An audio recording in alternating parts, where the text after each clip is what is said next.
எல்லாருக்குமே good morning. போன வீடியோவில் நான் எங்கே இருக்கேன், எத்தனை வருஷமாக இந்த ஊரில் இருக்கேன், நான் இங்கே ஃபேஸ் பண்ண கல்ச்சுரல் ஷாக்லாம் என்னன்னு சொல்லிட்டு உங்களுக்கு நான் வந்து போஸ்ட் பண்ணியிருந்தேன். இது வந்து அதோட கண்டினியூவேஷன் தான். எனக்கு அதுக்கு ரிலேட்டடாக கமெண்ட்டில் சஜஷன் வந்துருந்துச்சு, இந்த ஊரில் எனக்கு பிடிச்ச விஷயங்களை பற்றி பேசுங்கன்னு சொல்லிட்டு. ஸோ அதை பற்றி நமக்கு ஒரு சில விஷயங்கள்லாம் இன்றைக்கி பார்க்கலாம். இதுவரைக்கும் வீடியோ பார்த்து லைக் பண்ணி சப்ஸ்கிரைப் பண்ணுற எல்லாருக்குமே ரொம்ப நன்றி.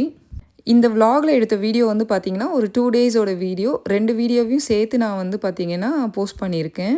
இன்றைக்கி காலையில் வந்து பிரேக்ஃபாஸ்ட்டுக்கு ராகி மாவு வச்சு தோசை தான் பண்ணியிருந்தேன். தொட்டுக்கிறதுக்கு வந்து தக்காளி சட்னி. நான் வந்து தக்காளி சட்னி வந்து காலையில் டைம்லலாம் பண்ணுறதா இருந்தால் தாளிச்சுலாம் போட்டுலாம் பண்ண மாட்டேன்.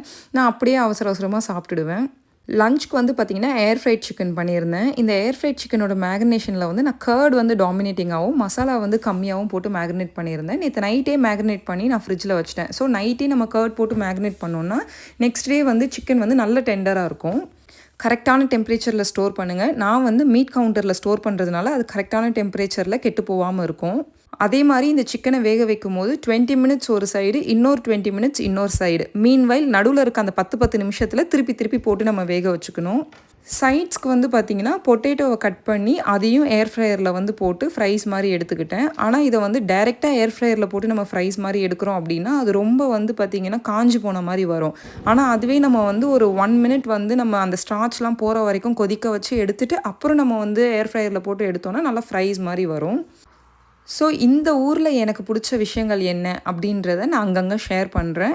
ஒருவேளை இந்த வீடியோக்கு நீங்கள் நல்லா ரெஸ்பாண்ட் பண்ணுறீங்க அப்படின்னா நெக்ஸ்ட் வீடியோலையும் நம்ம அதை பற்றி இன்னும் நிறைய பேசலாம். இந்த ஊருக்கு வந்ததுலேருந்து நான் ஃபேஸ் பண்ணதை மட்டும்தான் நான் போடுறேன். இது எல்லாமே என்னோடய பர்சனல் எக்ஸ்பீரியன்ஸ் தான். ஒருத்தவங்க ஒன்று ஃபேஸ் பண்ணியிருப்பீங்க. இது எல்லாமே பியூர்லி என்னோடய பர்சனல் எக்ஸ்பீரியன்ஸ். ஸோ இந்த ஊருக்கு நான் வந்து ஒரு டெக்கேட் ஆகிடுச்சின்னு சொன்னேன் இல்லையா? ஸோ ஃபஸ்ட்டு நான் இந்த ஊருக்கு வந்தப்போ நான் ஃபேஸ் பண்ணி எனக்கு ரொம்ப பிடிச்சது என்ன அப்படின்னு பார்த்தீங்கன்னா, இந்த ஊரோட இன்டிகிரேஷன் பண்ணுற விதம் தான். நம்ம வந்து ஒரு புது ஊருக்கு போயிட்டோம் அப்படின்னாலே நம்ம வந்து நம்மளை அப்படியே ஒரு வீட்டுக்குள்ளே போய் நம்ம அடைஞ்சிடுவோம். நம்ம பெருசாக யார்கிட்டையும் பேச மாட்டோம். பேசுகிறதுக்கே ரொம்ப எஸ்டிடேட் ஆகும். ஸோ ஒரு சர்டன் பீரியட் வந்து நம்ம வந்து உள்ளே லாக் ஆகிடுவோம். நம்ம வெளியில் வரதுக்கே கொஞ்சம் டைம் எடுக்கும். இன்கேஸ் நம்ம ஒர்க்குக்காக போகிறோன்னா அப்போ நம்மளுக்கு வந்து ஆளுங்கள்லாம் ஃப்ரெண்ட்ஸ் இருப்பாங்க. ஆனால் ஸ்பவுஸாக போகிறோம் எல்லாருக்குமே வந்து அந்த ஆப்பர்ச்சுனிட்டி கிடைக்காது. சம்டைம்ஸ் மொழி வித்தியாசமாக இருக்கலாம். நம்ம ஊர்லேயே நம்ம வந்து வேறு ஸ்டேட்டுக்கு போகிறோன்னா மொழி வித்தியாசங்கள் இருக்கும். ஸோ அந்த மாதிரி டைமில் நம்ம போய் நல்லா மாட்டிக்கிட்ட மாதிரி நம்மளுக்கு இருக்குமே தவிர்த்து நம்மளுக்கு எல்லாமே வந்து ஃபோன் பண்ணி நம்ம ஊர் ஆளுங்க கிட்ட தான் நம்ம பேசிகிட்டு இருப்போமே தவிர்த்து பக்கத்தில் யார்ட்டையும் பேசுகிறதுக்கு மொழி தெரியாமல் நம்ம நல்லா மாட்டிக்கிட்ட மாதிரி இருக்கும். இங்கேயும் அதே மாதிரி தான். நம்மளுக்கு வந்து இங்கிலீஷ் தான் எல்லாமேன்னு சொல்லிட்டு இருந்த டைமில் இங்கே வந்ததுக்கப்புறமா இங்கிலீஷே கிடையாது, எங்கே போனாலும் இங்கிலீஷ் இல்லை அப்படின்ற போது நான் எப்படி இந்த ஊரில் நான் வந்து இன்டிகிரேட் ஆனேன் அப்படின்றது தான். கவர்மெண்ட் வந்து இந்த மாதிரி ஸ்பவுஸில் வரவங்க இல்லை அசைலம் சீக்கர்ஸ் இந்த மாதிரி புதுசாக கண்ட்ரிக்குள்ளே வரவங்க எல்லாருக்காகவுமே வந்து பார்த்திங்கன்னா ஒரு இன்டிகிரேஷன் கோர்ஸ்ன்னு சொல்லி ஒன்று வச்சுருப்பாங்க. இது வந்து நம்மளுக்கு வந்து பயங்கரமான ஐஸ் பிரேக்கர்னு தாங்க நான் சொல்லணும். அது வந்து எத்தனை பேருக்கு வந்து எவ்வளோ ஹெல்ப்ஃபுல்லாக இருந்திருக்கும்னு எனக்கு தெரியல. பட் எனக்கு வந்து பர்சனலாக அது வந்து பயங்கர ஹெல்ப்ஃபுல்லாக இருந்துச்சு. ஏன்னா இந்த ஊருக்கு வந்த உடனே இப்போ என் ஹஸ்பண்ட்லாம் வேலைக்கு போயிட்டாங்கன்னா நான் வீட்டுக்குள்ளேயே தான் இருக்கணும். எனக்கு வந்து யாருமே இருக்க மாட்டாங்க. ஃபேமிலி எல்லாமே இந்தியாவில் இருப்பாங்க. டைமிங் டிஃப்ரென்ஸ் இருக்கும். நம்ம எல்லாருக்கும் டக்குன்னு ஃபோன் பண்ணி பேச முடியாது. ரொம்ப லோன்லியாக அப்படியே வீட்டுக்குள்ளேயே மாட்டிக்கிட்ட மாதிரி இருந்துச்சு எனக்குமே. ஆனால் நான் இந்த ஊருக்கு வந்த உடனே எனக்கு வந்து செகண்ட் டேவே வந்து லெட்டர் வந்துருச்சு வீட்டுக்கு. நான் ரெஜிஸ்டர் பண்ண உடனே. நம்ம ஊர்லலாம் இப்போ வெளியூர்லேருந்து ஆளுங்க வராங்க அப்படின்னா எந்த விதமான ரெஜிஸ்ட்ரேஷன்லாம் எதுவும் இருக்காது. பட் இங்கே வந்து நம்ம இந்த கண்ட்ரிக்குள்ளே வந்த உடனே நம்ம வந்து கவர்மெண்ட்டில் போயிட்டு அந்த ஏரியாவில் இருக்கிற நம்மளோட ராத் ஹவுஸ்ன்னு சொல்லுவாங்க, அங்கே போயிட்டு ஃபஸ்ட்டு நான் வந்து இந்த அட்ரஸில் நான் இருப்பேன் அப்படின்றத நம்ம ரெஜிஸ்டர் பண்ணிடணும் போன உடனே. ஸோ அந்த ரெஜிஸ்ட்ரேஷன் முடிஞ்சதுக்கப்புறமா தான் நம்மளுக்கு வந்து நிறைய விஷயங்கள் அந்த ரெஜிஸ்ட்ரேஷனை வச்சு தான் நிறைய விஷயங்கள் நடக்கும். ஸோ அதை எல்லாருமே கன்ஃபார்மாக பண்ணிவிடுவாங்க. ஸோ அந்த ரெஜிஸ்ட்ரேஷன் நடந்த உடனே கவர்மெண்ட்டுக்கு அலர்ட் போயிடும், இந்த மாதிரி புது ரெசிடென்ட் ஒருத்தவங்க இங்கே வந்திருக்காங்கன்ட்டு. ஸோ எனக்கு வந்து செகண்ட் டேலேயே வந்து பார்த்திங்கன்னா எனக்கு லெட்டர் வீட்டுக்கு வந்துருச்சு, இந்த மாதிரி நீங்கள் வந்து இன்டிகிரேஷன் கோர்ஸில் ஜாயின் பண்ணணும் அப்படின்னு சொல்லிட்டு. இன்கேஸ் நம்ம வந்து பயங்கர ஸ்கில்டு ஒர்க்கர் இல்லை வந்து பார்த்திங்கன்னா நம்மளுக்கு 2 டிகிரி இருக்குது 3 டிகிரி இருக்குது அந்த மாதிரிலாம் இருக்கிறவங்களுக்கு அந்த லெட்டர் வராது. ஆனால் நம்மளுக்கு விருப்பம்னா நம்ம போயிட்டு ஏஜென்சியில் போய் கேட்டு நம்ம அதை லெட்டர் வாங்கி நம்ம வந்து படிக்கலாம். அந்த கோர்ஸ் வந்து பார்த்திங்கன்னா டெய்லி மார்னிங் 8:30 மத்தியானம் 12:45 வரைக்கும் நடக்கும். ஒருத்தவங்களோட ஃபினான்ஷியல் பேக்ரவுண்ட் வச்சு அந்த கோர்ஸை வந்து கவர்மெண்ட் வந்து எவ்வளோ கவர் பண்ணணும் அப்படின்னு சொல்லிட்டு இருக்குது. ஸோ அதுக்கேற்ற மாதிரி வந்து இப்போ நம்மளோட ஃபினான்ஷியல் பேக்ரவுண்ட் ரொம்ப மோசமாக இருக்குது அப்படின்னா மொத்த ஃபீஸுமே கவர்மெண்ட் வந்து கவர் பண்ணிடுவாங்க, இன்க்ளூடிங் நம்மளோட ட்ராவல் எக்ஸ்பென்சஸ் கூட. இந்த கோர்ஸ் வந்து டோட்டலாக வந்து கவர்மெண்ட்டே நம்மளுக்கு ஸ்பான்சர் பண்ணி பண்ணுறதுனால நம்ம ஒரு நாள் விடாமல் எல்லா நாளுமே கட்டாயமாக வந்து அந்த கோர்ஸ்க்கு வந்து நம்ம போய் தான் ஆகணும். நம்ம வந்து அதுக்கு லீவ்லாம் எடுக்க முடியாது. எப்போ நம்மளால் லீவ் எடுக்க முடியும் அப்படின்னா, நம்மளுக்கு ஒரு வேளை வந்து உடம்பு சரியில்லை அப்படின்னா நம்ம அதுக்குமே டாக்டர்கிட்ட போயிட்டு இங்கே வந்து எப்போயுமே ஸ்டாண்டர்டாக வந்து ஒரு ஸ்லிப் வச்சுருப்பாங்க. அந்த ஸ்லிப் வச்சு நம்ம வந்து கொடுத்து நம்ம வந்து மெடிக்கல் லீவ் எடுத்துக்கலாம்.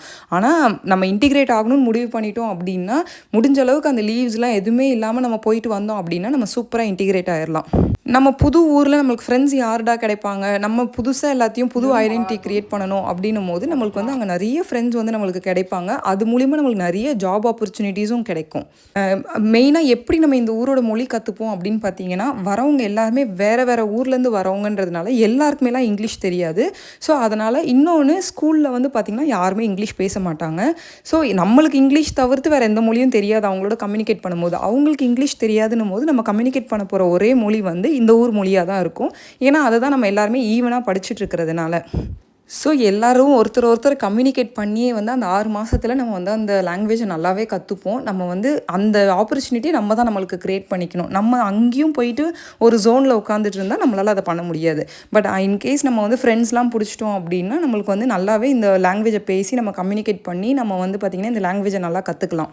அதே மாதிரி அந்த கோர்ஸ்லேயே வந்து பார்த்திங்கன்னா 1 மந்த் ஸ்பெஷலாக பார்த்திங்கன்னா பொலிட்டிக்கல் பற்றி, இந்த ஊரோட பொலிட்டிக்கல் பற்றி, இந்த ஊரில் வாழ்வாதாரம் பற்றி நம்மளுக்கு வந்து எடுப்பாங்க கிளாஸு. அந்த கிளாஸ் முடிஞ்சு அது வந்து கரெக்டாக 1 மந்த் எடுப்பாங்க. அது முடிஞ்சு இன்னொரு டெஸ்ட் இருக்கும். அந்த டெஸ்ட்டை நம்ம ப்ரைவேட்டாகவும் நம்ம கிளாஸுக்கு போகாமையும் எடுக்கலாம். அப்படி இல்லைனா இந்த மாதிரி கவர்மெண்ட் ஸ்பான்சர் பண்ணுறாங்க அப்படின்னா நம்ம அதை படிச்சுட்டு அது ரிலேட்டடாகவும் போய் எடுக்கலாம்.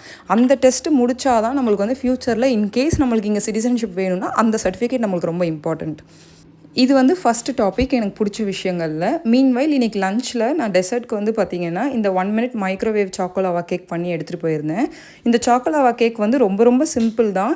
2 ஸ்பூன் மைதா, 1 ஸ்பூன் கொக்கோ பவுடர், கொஞ்சம் பேக்கிங் சோடா, அதுக்கடுத்து பார்த்திங்கன்னா கொஞ்சம் மில்க்கு, சுகர், இது எல்லாத்தையும் நல்லா மிக்ஸ் பண்ணிவிட்டு வேணுன்னா ஒரு க்யூப் சாக்லேட்டை நடுவில் போட்டுட்டு மைக்ரோவேவில் வந்து பார்த்திங்கன்னா 30 செகண்ட் தான் வச்சு எடுக்கணும் இந்த சாக்கோலாவா கேக்குக்கு. இன்கேஸ் அது ஃபுல்லாக பேக் பண்ணி வரணும்னு நீங்கள் 1 மினிட் வச்சு எடுத்துக்கலாம். இன்னொரு கேக் வந்து நான் ப்யூர் வெனிலா கேக்காக பண்ணியிருந்தேன், அதை 1 மினிட் வச்சு எடுத்துக்கிட்டேன். அதுக்கடுத்து இன்றைக்கி வந்து நேற்று நைட்டே வந்து பார்த்திங்கன்னா நான் வந்துட்டு வீட்டில் வந்து இந்த சாக்லேட் ஐஸ் லாலி பண்ணியிருந்தேன். ரொம்ப டேஸ்ட்டாக வந்துருந்துச்சு. இதையும் எடுத்து அழகாக பேக் பண்ணி நான் வந்து ஃப்ரீசரில் வச்சுட்டேன். ஏன்னா இதுக்குள்ளேயே இருந்துச்சு அப்படின்னா அது வந்து ஃப்ரிட்ஜில் இருக்க மற்ற ஸ்மெல்லாம் வந்து அட்ராக்ட் பண்ண ஆரம்பிச்சிடும். ஸோ ஒன்ஸ் அது ஃப்ரீஸ் ஆன உடனே நம்ம வந்து பார்த்திங்கன்னா அதை பேக் பண்ணி நம்ம வந்து ஃப்ரிட்ஜில் வச்சிட்டோம் அப்படின்னா ஸ்மெல்ஸ் எதுவுமே வந்து அதில் போய் சேராது. நம்ம கொஞ்ச நாள் வச்சே சாப்பிட்லாம். இங்கே வந்து பயங்கரமாக வெயில் அடிக்குது. வெயில் அடிக்கிறதுல என்ன பண்ணுறதுனே தெரியல மக்களுக்கும் சரி எல்லாருக்குமே. ஏன்னா ரெக்கார்டே பிரேக் பண்ணுற அளவுக்கு இந்த வாட்டி வந்து பயங்கரமான ஹீட் வேவு. போன வருஷம்லாம் இந்த மாதிரி இருந்துச்சான்னு தெரில, இல்லை எங்களுக்கு தான் வயசாகுதானும் தெரியல. ஒரு வருஷமும் ஹீட் அதிகமாகிற மாதிரி தான் இருக்குது. ஹார்ட்லி வந்து இங்கே சம்மர் வந்து பார்த்திங்கன்னா 1 to 2 months தான் இருக்கும். சம்மர் வராதா அப்படின்னு சொல்லி வின்டரில் நம்ம நினைப்போம். ஆனால் சம்மர் வந்த உடனே நம்மளால் வந்து அதை ஹேண்டிலே பண்ண முடியாது. நம்ம ஊரில் ஹியூமிட் அதிகமாக இருக்கிறதுனால நம்மளுக்கு நல்லா வேர்த்துடும். பட் ஆனால் இங்கே வந்து பார்த்திங்கன்னா வேர்க்காது நம்மளுக்கு. அதனால் ரொம்ப அப்படியே உடம்பெல்லாம் அப்படியே எரியும் நம்மளுக்கு அந்த சம்மர் டைமில். இன்னொன்று நம்ம ஊரில் ஃபுல் டைம் வீட்டில் ஃபேன் ஓடிக்கிட்டே இருக்கும். இங்கே வந்து குளிருக்கு எக்யூப்பான வீடுன்றதுனால வீடு ஃபுல்லாக வந்து காற்று கொஞ்சம் கூட உள்ளே வராத அளவுக்கு எல்லா விண்டோஸுமே வந்து இன்சுலேட் பண்ணியிருப்பாங்க. ஸோ அந்த இன்சுலேஷன் தாண்டி நம்மளுக்கு வெளியிலேருந்து காற்று எதுவும் வராது. நம்ம வந்து இப்போ காலையில் போயிட்டு ஈவினிங் வரோன்னா வீட்டுக்குள்ளே வந்து அனல் அப்படி அடிக்கும். அதுவும் ரூஃப்லலாம் வீடு எடுத்திருக்காங்க அப்படின்னா அவ்வளோதான், ரொம்ப மோசமாக அவங்க வந்துட்டு இருக்கும். என் ஃப்ரெண்ட்ஸ்லாம் இங்கே வந்து ஒரு சில பேர் ரூஃபில் வீடு எடுத்திருக்காங்க. அவங்களாம் வந்து ரொம்ப வந்து சொல்கிறாங்க ரொம்ப மோசமாக இருக்குது ஹீட் இந்த வாட்டி அப்படின்னு சொல்லிட்டு. இப்போ இருக்க நியூஸ் சேனல் ஓப்பன் பண்ணி பார்த்தா எல்லாருமே போயிட்டு ஸ்விம்மிங்க்கு வந்து தடை போட்ட இடங்களில் கூட போய் தண்ணியில் போய் குதிச்சுக்கிட்டு அவங்க வந்து அவங்களோட ஹீட்டை வந்து பீட் பண்ணுறாங்க அப்படின்னு சொல்லிட்டு நியூஸ்லலாம் போட்டுட்ருக்காங்க. நிறைய குழந்தைங்க வயசானவங்களுக்குலாம் கூட உடம்பு முடியல அப்படின்னு சொல்லிட்டு நியூஸ்லலாம் போட ஆரம்பிச்சிட்டாங்க. நம்ம ஸ்கின் வந்து ஓரளவுக்கு இந்த வெயிலை கொஞ்சம் தாங்கும் நம்மளுக்கே, ஆனால் வந்து ரொம்ப முடியாத மாதிரி இருக்குது. ஆனால் வந்து இந்த ஊரோட ஸ்கின் வந்து பார்த்திங்கன்னா சுத்தமாக வெயில் தாங்காது. அவங்களுக்கு இன்னும் கண்டிப்பாக நம்மளை விட அதிகமாகவே அவங்க வந்து இதை ஃபேஸ் பண்ணுவாங்க.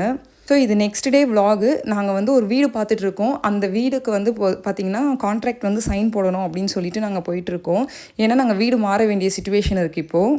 இங்கே வந்து வீடு கான்ட்ராக்ட்லாம் வந்து பார்த்திங்கன்னா ப்ராப்பராக டிராஃப்ட் பண்ணியிருப்பாங்க. அந்த வீட்டுக்குள்ளே நம்ம என்டர் ஆகிறதுக்கு முன்னாடி அந்த வீட்டில் என்னென்ன டேமேஜ் இருக்குது, இதுக்கு முன்னாடி இருந்த டெனண்ட் ஏதாவது பண்ணிட்டு போயிருந்தாங்களான்னு பார்த்து அவங்கக்கிட்ட இருந்து அதை எல்லாத்தையுமே சார்ட் அவுட் பண்ணிவிடுவாங்க.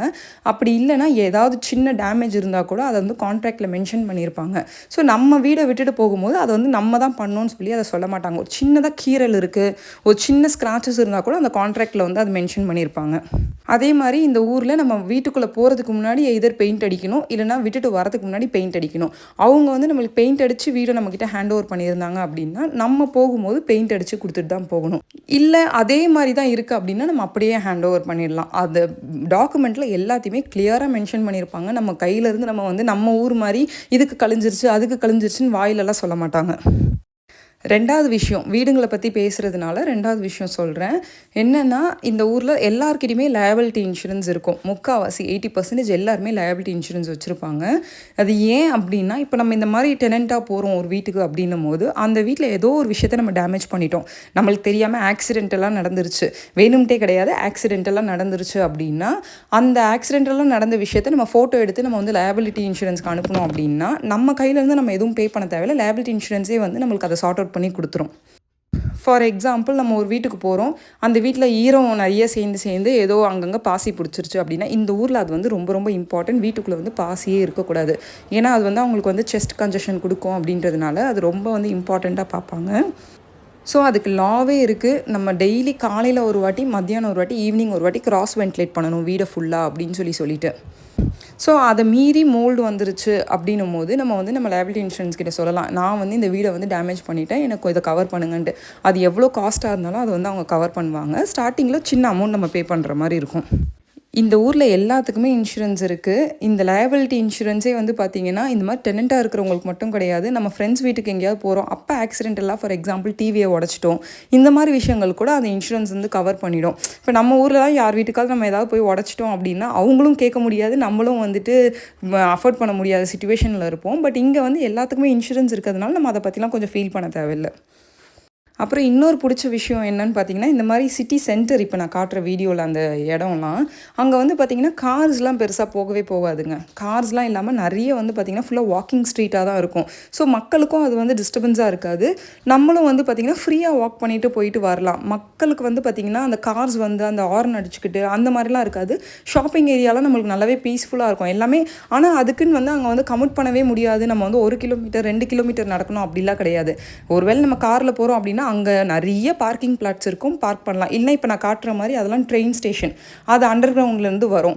ஸோ அது எல்லாமே அந்த சிட்டிக்குள்ளே வந்து பார்த்திங்கன்னா 4-5 இடத்துல வந்து ஃபுல்லாக கவர் பண்ணி வச்சுருப்பாங்க. அந்த சிட்டியை ஃபுல்லாகவே சுற்றி கவர் பண்ணி வச்சுருப்பாங்க ஒரு ஸ்டாப்பிங்குன்னு சொல்லிட்டு.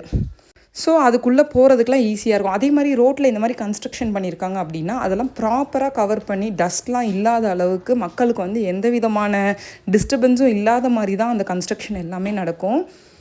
நாங்களும் அப்படியே வந்து பார்த்திங்கன்னா ரெஸ்டாரண்ட்டுக்கு போயிட்டு அவங்க வந்து எங்களை ரெஸ்டாரண்ட்டுக்கு தான் வர சொல்லியிருந்தாங்க சைன் பண்ணுறதுக்கு. ஸோ சைன் பண்ணிவிட்டு நாங்களும் அப்படியே சாப்பிட்டுட்டு நாங்கள் வந்து பார்த்திங்கன்னா அன்றைக்கி டே வந்து எங்களுக்கு முடிஞ்சிருச்சு. இன்னொரு விஷயம் இந்த ஊரில் எனக்கு பிடிச்ச விஷயம் என்ன அப்படின்னா, இப்போ இந்த மாதிரி சிட்டி சென்டர்லலாம் வந்து பார்த்திங்கன்னா மக்கள் வந்து நிறைய பேர் உட்காந்து நிறைய பர்ஃபார்மன்ஸ்லாம் பண்ணுவாங்க.